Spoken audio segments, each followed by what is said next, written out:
Negative marking जो है ये सबसे पहले किसी भी प्रश्न को आप कम से कम 3 से 4 बार पढ़ें, चाहे प्रश्न सरल हो चाहे हार्ड हो, 2 से 3 बार तो कम से कम पढ़े ही पढ़े।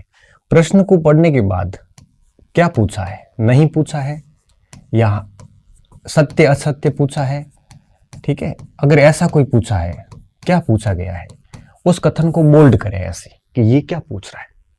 क्योंकि प्रश्न को 3-4 बार पढ़ने के बाद में प्रश्न के जो निकष है, मेन क्रक्स है, उसको बोल्ड करें, तो आपको पता चलेगा कि ये क्या कहना चाह रहा, ताकि आप प्रश्न को पढ़ने में गलती ना करो। अक्सर बच्चे यहाँ गलती करते हैं। अब प्रश्न को 3-4 बार पढ़ने के बाद में एक काम ये भी करना है कि प्रश्न को दोनों भाषाओं में पढ़ें, ठीक है, अंग्रेजी में भी देखें, क्योंकि कई बार प्रश्न समझ में नहीं आता तो इंग्लिश की टर्म्स आपको समझ में आ जाती है। तो अंग्रेजी और हिंदी दोनों में प्रयास करें कि प्रश्न को पढ़ें, ठीक है, और उसके बाद में सत्य असत्य नहीं है, क्या पूछा है वो कर दे ब्लॉक। उसके बाद में कोशिश ये करें कि जो प्रश्न है उसके चारों ऑप्शन के ऊपर आपका प्रवेश पत्र रख लें, ठीक है, और प्रश्न पढ़ने के बाद उत्तर निकालने की कोशिश करें। याद करें, अगर उत्तर दिमाग में सीधा ही आ जाता है और ऑप्शन वो पढ़ा है तो ठीक है, कर लो उसको। अगर ऑप्शन याद नहीं आ रहा है तो फिर आप वो 4 ऑप्शन को देखें प्रवेश पत्र हटा के, और उसके बाद में एलिमिनेट करें, ठीक है। उसके बाद में क्या करें, एलिमिनेट करें। एलिमिनेट कैसे करना, जैसे मान लो ए बी सी और डी, अगर सीधा उत्तर आ जाता तो सीधा कर दो, नहीं तो सीधा आने तो भी आप ये करो, जैसे सी हो नहीं सकता, ये डी हो नहीं सकता, ए हो नहीं सकता, फिर बी कर दो। इसे कहते हैं 3 विधि, इस विधि को कहते हैं एलिमिनेट विधि। ये 3 एलिमिनेट करके चौथा उत्तर अपने आप निकल गया। इसमें क्या होता है, कॉन्फिडेंस आता है। आप एक सवाल ऐसा करके जब दूसरा करोगे ना, तो अंदर से एक अलग टाइप की फीलिंग आती है कि चलो पहले वाला मेरा सही हो गया, चाहे वो गलत हो रहा है, फिर भी आपको अलग से कॉन्फिडेंस, अंदर से गजब तरीके का कॉन्फिडेंस आता है। तो हर प्रश्न को इस टाइप से करो आप, ठीक है, एलिमिनेट विधि।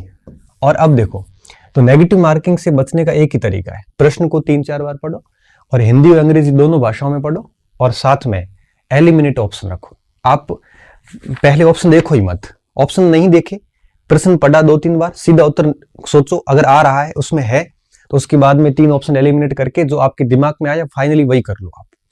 अगर आपको ऑप्शन बिना देखे उत्तर नहीं आ रहा है तो पेपर हटाओ और चारों ऑप्शन को एलिमिनेट करके इस तरह से उत्तर निकाल दो। आप पहले से लेके लास्ट तक ऐसे ही चलो, ठीक है। और सबसे खास बात, अगर चारों विकल्प नहीं आ रहे हैं, अगर चारों विकल्प नहीं आ रहे हैं, एक भी एलिमिनेट नहीं हो रहा है आपसे, तो फिर उस प्रश्न को आप रेड गुणा कर दो, उस पे समय बार बार खराब ना करो। क्यों? क्योंकि उस प्रश्न पे ऐसे असभ्य तुक्के मत लगाओ। आप लोग क्या करते हैं, कई बार ऐसे देख के कर लेते हैं कि बस हो जाएगा, ऐसे 3-4 सवाल आप करके आते हो, ये तो फिर वही है कि आप अपना ही नुकसान कर रहे हैं, ठीक है। अगर आपको 3 विकल्प नहीं आ रहे, मतलब इनमें से एक ही एलिमिनेट हो रहा है, 3 का आपको कोई पता नहीं है, देखो 4 ही एलिमिनेट नहीं हो रहे हैं तो बिल्कुल छोड़ दो। अगर 3 एलिमिनेट नहीं हो रहे तो भी उसको प्रश्न को छोड़ दो, आप ऐसे प्रश्न ना करें। अगर 2 एलिमिनेट हो रहे हैं, जैसे ए और डी पक्का नहीं है, अब सी और बी में है, तो ऐसे प्रश्न तो कर ही ले आप, फिर तो रिस्क तो लेनी पड़ेगी। और अगर 3 एलिमिनेट हो रहे हैं, ऐसे करें। तो प्रश्न करने कौन से हैं पेपर में, या तो 2 ऑप्शन आप एलिमिनेट कर पा रहे हैं, या तीनों एलिमिनेट करके एक ऑप्शन बच रहा है आपके पास, ये तो पक्का सच उत्तर निकलेगा, और इसमें फिर आपकी आधी उसमें प्रोबेबिलिटी रहती है। तो ऐसे सारे प्रश्न कर ले, ठीक है, जितने भी आ रहे हैं आपको सारे कर ले। तो इस तरह से तुक्के में भी थोड़ा सा ध्यान रखें कि अगर 2 ऑप्शन कंफर्म हो आप कि नहीं है यहाँ, तो वो कर लो। अच्छा, ऐसा कोई प्रश्न जो आपने कभी सुना ही नहीं है, तो जब प्रश्न ही नहीं सुना है तो आप एलिमिनेट कर ही नहीं पाओगे। ऐसा प्रश्न कभी अटेंड ना करें। देखो, वहां पे इमोशंस से ना सोचें, या दिमाग का काम लें। अगर आप दिल से करोगे, भावनाओं में बह के उत्तर निकालोगे, तो फिर आप 10-15 गलतियां कर दोगे, और चयन होने में और फेल होने में सिर्फ इतना ही फर्क होता है, ठीक है। तो इस प्रकार की गलती ना करें। एलिमिनेट मेथड हमेशा अपनाएं, क्योंकि इसमें जल्दबाजी की कोई गुंजाइश नहीं रहती। अंग्रेजी और हिंदी दोनों में पढ़े, चाहे आपको इंग्लिश नहीं आ रही तो भी पढ़े, क्योंकि नोट तो नजर में आएगा कम से कम। प्रश्न को 2-3 बार, कम से कम 2-3 बार, 4 बार पढ़ते हो और भी बढ़िया, 2-3 बार पढ़े ही पढ़े। और सबसे महत्वपूर्ण और सबसे आखिरी और सबसे महत्वपूर्ण बात कि इतना करने के बाद फिर आपको बबल्स भरना है, और गोला भरते वक्त पूरा ध्यान रखना है, कोई जल्दबाजी ना करें कि डी ये आ रहा है तो उधर चला के डी भर दो। यहां पे बिल्कुल समझदारी रखें, और इस तरह से 1 से 150 तक चले आए। ठीक है। और जो रेड पेन ये ऑप्शन है, इनको मत छेड़ें आप, इनको बिल्कुल टच भी ना करें। क्यों? क्योंकि ये आपको नुकसान ही देंगे, फायदा नहीं दे सकते। 3 ऑप्शन नहीं आ रहे, एक आपको एक ही आ रहा है, एक है कि नहीं, उस 3 में से कैसे तुक्का मारोगे आप? ऐसी गलती है वो ना करें। और सबसे एक महत्वपूर्ण बात मैं और बताना चाह रहा था, जैसे कोई सन पूछा गया है, ठीक है, सन पे कभी तुक्का ना मारे, क्यों? कोई पता नहीं। जैसे परिभाषा पूछ ली, इस पे कभी तुक्का ना मारे। क्यों? क्योंकि क्या पता किसकी परिभाषा है। ऐसे कोई तथ्य पूछे जाते हैं, गहरे तथ्य, कृपया करके ऐसों पे कभी तुक्का ना मारे। अगर आपके अंदर बहुत ज्यादा ही खलबली मची हुई, नहीं एक तो तुक्का मारूंगा, तो फिर कहां तुक्का मारे? जहां विश्लेषणात्मक प्रश्न हो, है ना। विश्लेषणात्मक प्रश्न पे आप तुक्का लगा सकते हैं। जैसे कौन से कथन सही नहीं है, 4 कथन आगे, साइकोलॉजी में विश्लेषणात्मक ज्यादा आते हैं प्रश्न। ऐसा कोई कंसेप्चुअल प्रश्न आता है जहां तथ्य नहीं पूछा गया, आप मेरी भावनाओं को, बात को समझना, जहां कंसेप्ट पूछे गए। जैसे मान लो मेरा पूछ ले, मैं मेरे पे उदाहरण देता हूं। जैसे पूछे कि मेरा जन्मदिन है, जैसे आ गया 3 जुलाई, 4 जुलाई, 5 जुलाई, 6 जुलाई, यहां तुक्का मत लगाए। लेकिन अगर ये आएगा निम्नलिखित में से कौन सा मेरे बारे में कथन सत्य नहीं है, फिर 4 कथन आ गए उसमें, यहां आप तुक्का लगा सकते हो, थोड़ा बहुत चल जाता है, उपयोग सभी वगैरह में चल जाता है। लेकिन इस स्थिति में तो कभी तुक्का ना लगाए। विश्लेषणात्मक में लगाया जा सकता है तुक्का, ठीक है। और वो भी कब? जब आपको लगता है कि ठीक है, 1-2 ऐसे कर लेते हैं तो करना, अदरवाइज नहीं करना, ठीक है।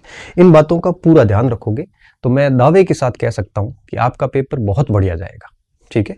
अब लास्ट तक आप इस वीडियोस को पूरा सुनना और इस बात को फॉलो करना। अब मैं आपको विश्वास के साथ कह सकता हूं कि आपका पेपर बहुत बढ़िया जाने वाला है। जब मेरे जैसा सामान्य व्यक्ति जिसके पास कोई ऐसा गोल्डन हैंड ना हो और बड़े आराम से सारी चीजें कर सकता है धैर्य के साथ, तो आप भी कीजिए। जब स्ट्रेस जैसी स्थिति आती है तो लंबी सांस लीजिए, सारी चीजें ठीक हो जाती है। और 2-3 बार डीप ब्रीथिंग करते हैं तो स्ट्रेस रिलीज हो जाता है, ठीक है। वो करिए और इस तरह से पेपर को अटेंड कीजिए। साथ साथ में समय का भी ख्याल रखिए और मार्कशीट ठीक से भरिए। और इन बातों के साथ में मैं मेरी बात को यहीं खत्म कर रहा हूँ। उम्मीद है कि ये वीडियो आपके लिए बहुत फायदेमंद सिद्ध होगा।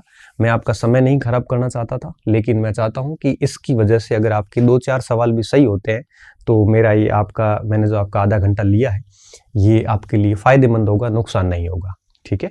और अगर कोई फिर भी, मुझे नहीं लगता कि कोई प्रश्न शेष बचा है, फिर भी कोई छोटा मोटा प्रश्न शेष बचा है तो उसका उत्तर खुद से तलाश लेना।